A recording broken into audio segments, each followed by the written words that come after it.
Hey friends, welcome back.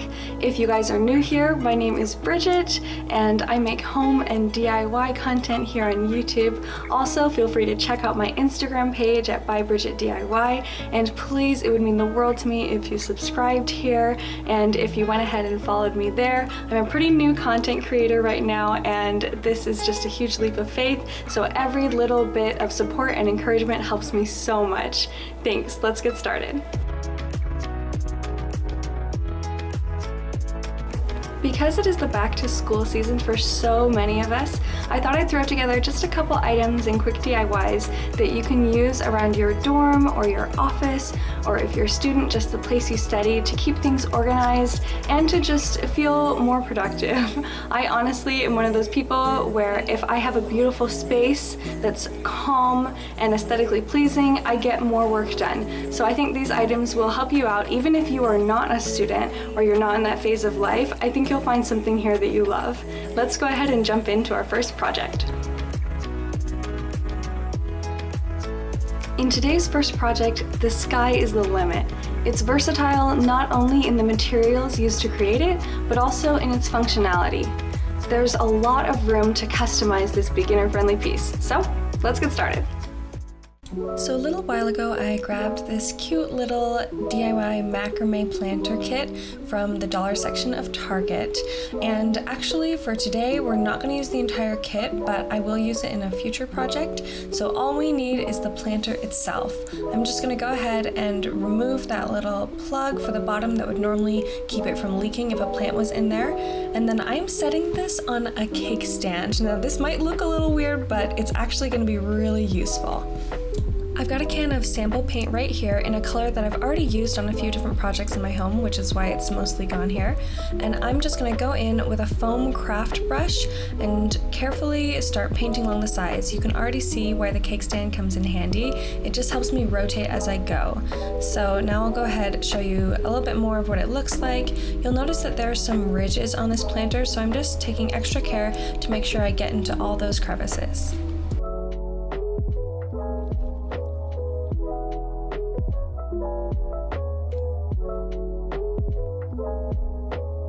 After I've covered the entire outside and inside with an even coat of paint, I waited for it to dry completely, and now I'm just going in with a second coat just to make sure I have maximum coverage. When the second coat's dry, I'm actually taking another one of these craft sponges and I'm cutting off the end, making sure not to cut so far down that I hit the wood. Now what I'm going for here is a nice rectangular shape, so I'm just trimming it a little bit to make sure it looks good. You can see from the profile view here that it is completely flat. My second paint color here is actually just one shade lighter from the original one, so I know that they're going to complement each other really well. Here's a peek at what it looks like. Now I'm just going to gently dip the tip of that cut off rectangular sponge brush in my paint, and I've got a spare piece of paper here just so I can stamp off a little bit of the excess to make sure I don't have too much on the brush. Now I'm carefully deciding exactly where I want to place it, and I'm just going to stamp straight down. I decided to create kind of more of a grid pattern with my stamps as I went, but the nice thing about this project is depending on the shape of your sponge end and depending on what kind of look you're going for, you can create so many different options. The ridges on the side of this particular planter were very convenient just to help me keep straight lines. I'm continuing this pattern all the way around until I've covered the entire surface of the planter with these cute little rectangles. And just like that, you've got yourself an adorable pen holder for your office space or for your dorm. And of course, it also doubles as a really cute planter.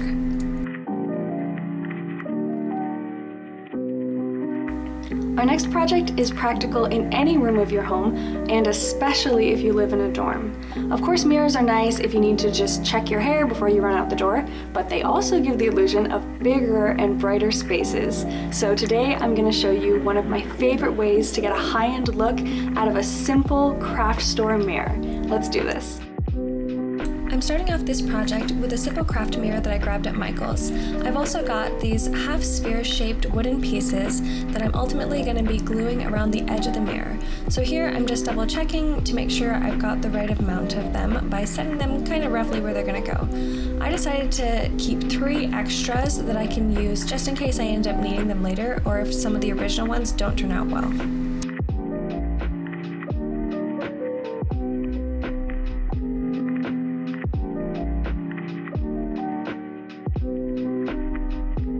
First, I'm going in with the Minwax Pre-Stain Wood Conditioner.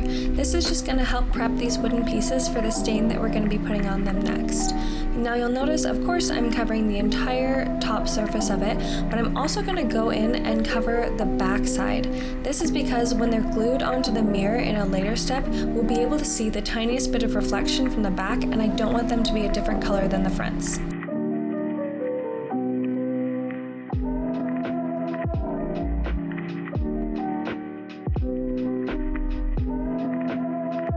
When all the wood has been conditioned, it's time to go in and stain it. I chose the shade Early American by Minwax, and usually this one is kind of a lighter, warmer shade, but you'll notice as I'm putting it on here that it actually turns out pretty dark, which is why I went with this one as opposed to my usual favorite, Espresso.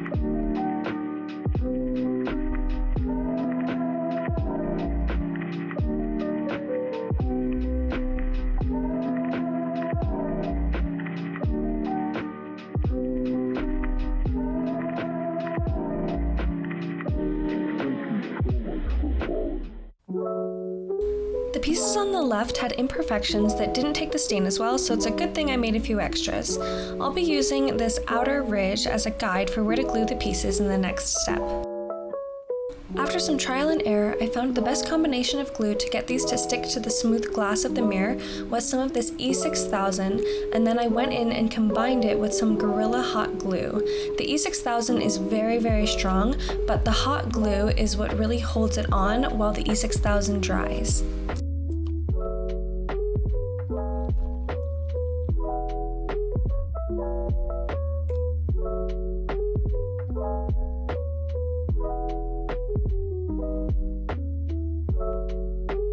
Now I'm taking a macrame scrap that I had from another project, and I'm just kind of eyeballing how long I want it to hang down. Eventually this will be glued to the back of the mirror and it will hang from this.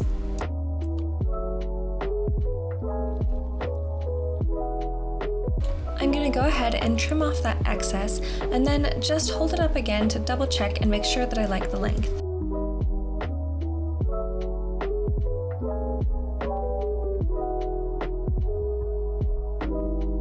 I highly recommend just adding a piece of tape to the top for this next step so that it doesn't wiggle around as we're tying more macrame around it. I had another scrap on hand that I'm going to use, which is roughly twice the length of the original piece. So here I'm just sliding that longer piece behind the shorter one about at the halfway point of the longer one, and I'm going to be using this to tie some macrame knots. My first step is to make a backwards shaping 4 and then take the left side, bring it over the top of that 4, swing it around the back 2, and then through that loop in an upwards motion. And now I'm just going to go to the top and pull it really nice and tight. Now I'm going to do the same process but in reverse, making a forwards facing 4, taking the rightmost thread, draping it over the top there, and then swinging it around the back and up through the loop on the left side before pulling that one snug as well.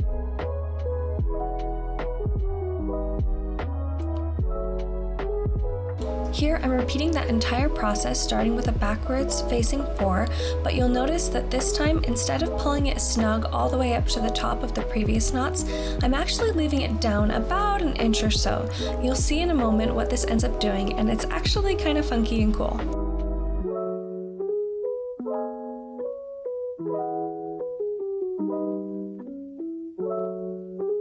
With the second knot completed, I can pull these two snug to each other, but again, not snug to the previous two. Now as you see, I'm pulling the center threads really tight while gently pushing up ever so slightly on the 2 knots I just made. This creates a circle shape with the outer 2 loops. I'll continue this entire process 2 more times so that I have 3 loop circle shapes in total.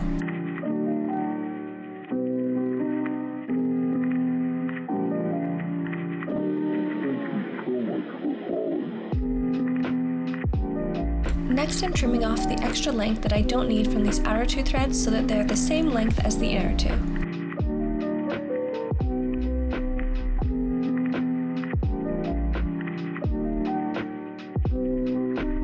The final step is to glue the macrame to the back of the mirror. I'm starting out with E6000 glue again, and if you look very carefully, you'll notice the tiniest little gap between two of my wooden pieces, so I'm choosing to put the macrame there so that it'll kind of mask that and make everything look even.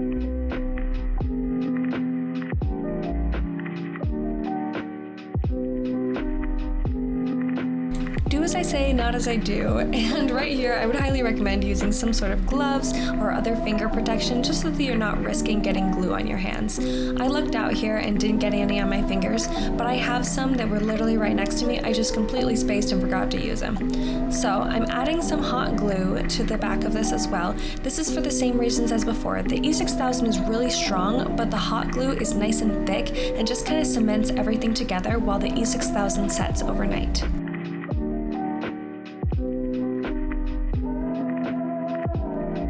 I seriously think this mirror would be perfect in a dorm room. It would also be really cute in an office or literally any room of your home. It's just such a nice way of having wall decor that serves a purpose as well.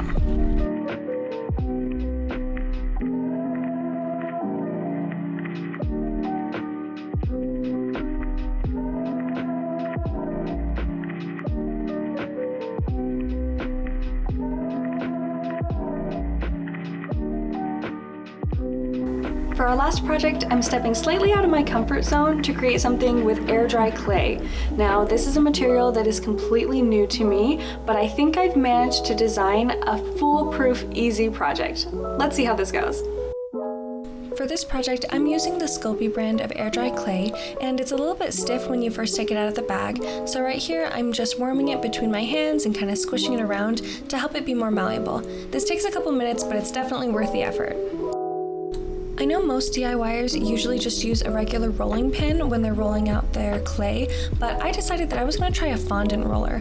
As you'll notice, it's got these kind of thick rubber band-like things at different thicknesses, and this will make it so that when I roll out the clay, it will all be perfectly even and the exact same thickness throughout.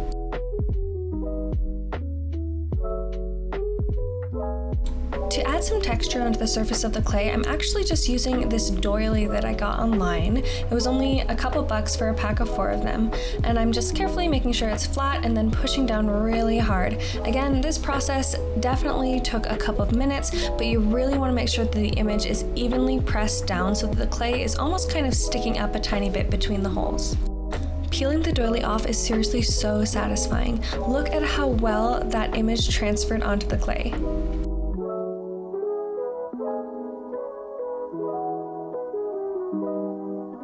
Now I'm going to go ahead and transfer it onto some parchment paper. This will just make it less sticky and so that it'll be easier to lift up. And I actually took this tiny little Tupperware container and I'm placing it down using it sort of like a cookie cutter, and I'm just going to press really hard, twist slightly, and then lift up. You'll see that the clay lifted up with it. I like this because it's plastic, so I can kind of push and bend to help it pop out.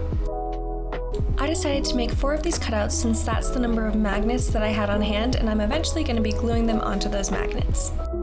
You can save the extra clay in a container as long as it's airtight, and then you'll be able to use it later. Right here, I've just got some regular rubbing alcohol, and I'm dipping my finger and really gently rubbing it along the edge. This is just going to clean up and smooth out those edges so that as the clay dries, it won't be rough or textured.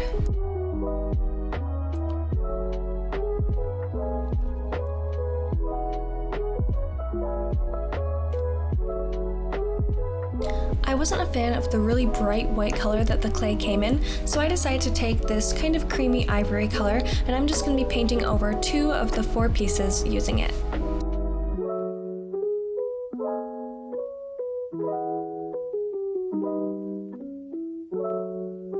The color change looks really subtle on camera, but I promise in real life it was a huge, noticeable improvement.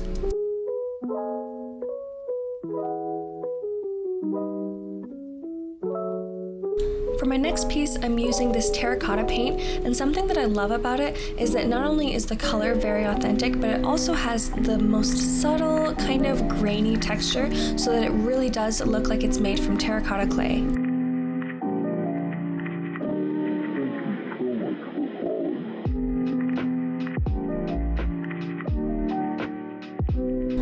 painting the fourth and final piece with the same shade of light blue that I used as a stamp on the pen holder.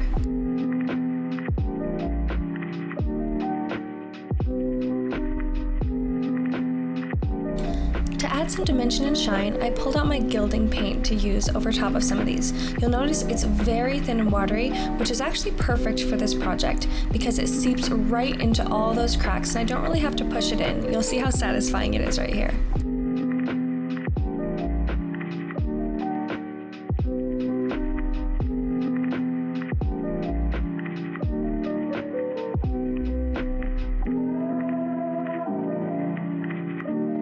For this one here, you'll see I decided to roughly follow the indentation curves that were already there from pressing the doily into the clay beforehand. I'm adding just a touch of green to this one to give it a little bit more life and interest. It ended up taking 2 full coats to get it opaque. I used a few circular craft brushes to get the shapes on this one. I'm not gonna lie, at first I was not really in love with how it was looking and it kind of just reminded me of a cow, but as you'll see in a little bit, I fixed it up and it actually ended up looking really cool, and I think this one's my favorite.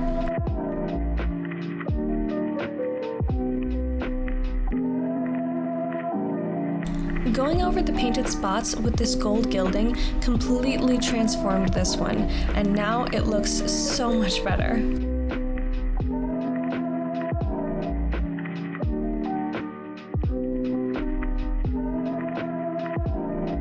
For this last one, I just dipped my brush back into that gold gilding paint and tapped it pretty hard on my finger to help it sort of splatter and get these nice little splotches. I like how they're in slightly different sizes. It didn't transfer a lot of it onto there, so I actually ended up going in with my brush and adding in a few more little spots just to even everything out.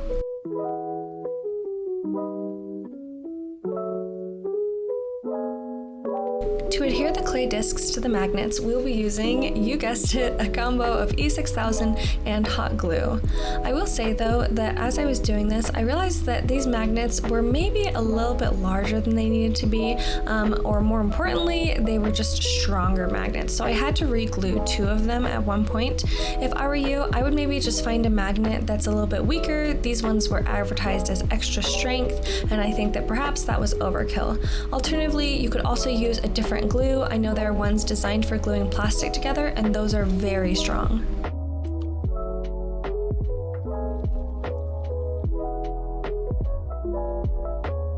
Once the glue is on, let them dry overnight and then you are done. I think this is probably my favorite of the 3 projects. I just love how cute and personalized these are, and I am obsessed with the way that the texture transferred from the doilies onto the clay. I will definitely be using methods similar to this in the future. As always, thanks for being here with me today. I hope these simple projects help you think outside the box and try something new. Comment down below, let me know which one of them was your favorite, and if you make one of these, make sure to tag me on Instagram at bybridgetdiy so I can check it out. Don't forget to like, subscribe, and share. See you next time!